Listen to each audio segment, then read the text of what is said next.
کیا ہے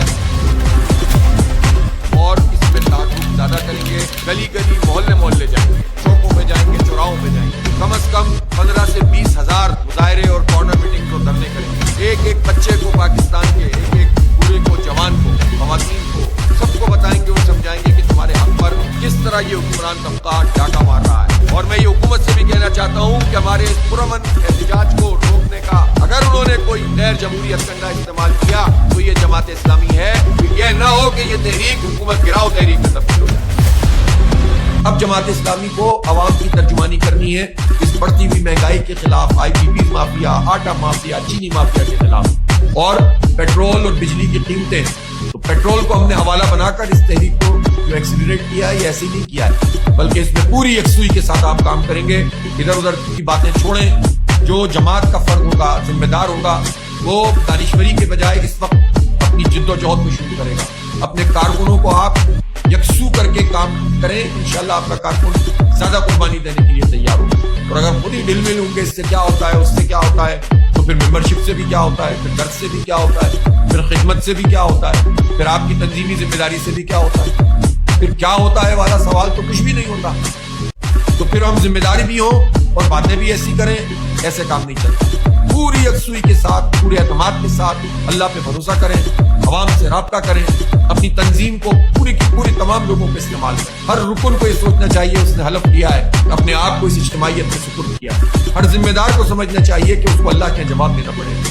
ہر کارکن جو جماعت اسلامی سے ایفیلیٹ ہوا ہے اس کو سمجھنا چاہیے کہ یہ ایک ذمہ داری کا بڑا کام ہے جس میں جتنی ہم اپنی خدمات پیش کریں گے اللہ کی بارگاہ میں انشاءاللہ قبول ہوگی. جماعت اسلامی کو لیڈ کرنا ہے, جماعت اسلامی کو آگے بڑھنا ہے اور ان مایوسیوں کو ختم کرنا ہے. یہ لمبا کام ہے, مشکل کام ہے, اس میں محنت زیادہ لگتی ہے لیکن کرنا آپ کو پڑے گا.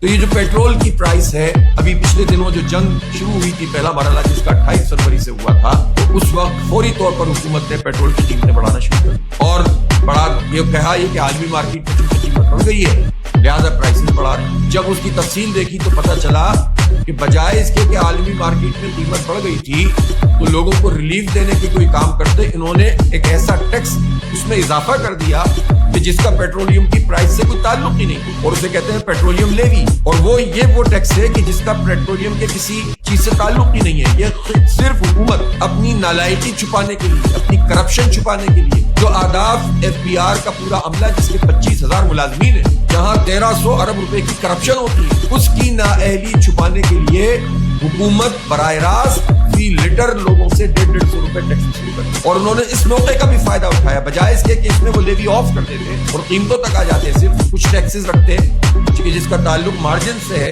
انہوں نے ٹیکسوں میں بھی اضافہ کر دیا, لیوی میں بھی اضافہ کر دیا. اور جب اس پہ شور ہوا, احتجاج ہوا, تو انہوں نے کچھ پیسے کم کر دیے. پھر عالمی مارکیٹ میں قیمتیں اس سطح پر آ گئی جو 28 فروری کی تھی, تب بھی انہوں نے پیٹرولیم کی پرائس وہ نہیں کی جو ہونی چاہیے. اور پھر اب ذرا بڑھنا شروع ہوئی تو انہوں نے پھر اضافہ کر دیا. گویا اس کا مطلب یہ ہے کہ یہ اتنا بڑا ظلم کا نظام ہے کہ جس میں پاکستان میں بڑے بڑے بیوروکریٹس, ججز, جرنیل, فوج کے بڑے افسران اور اسی طرح سیاستدان بہت سارے ایسے ہیں جن کو فری پیٹرول ملتا ہے. اور پاکستان کے غریب, مڈل کلاس, طالب علم, بائکیں چلانے والے, رکشہ چلانے والے, جو اوبر وغیرہ کا کام کرنے والے, محنت کش, وہ لوگ کہ جن کے اوپر ٹیکس لاگو ہی نہیں ہوتا پاکستان کے اس قانون کے مطابق بھی, جو اتنا منصفانہ ہے نہیں, اس میں بھی لاگو نہیں ہوتا, وہ لوگ فی لیٹر اس وقت بھی رائٹ ناؤ 125 روپے سے زیادہ کا ٹیکس دے رہے ہیں.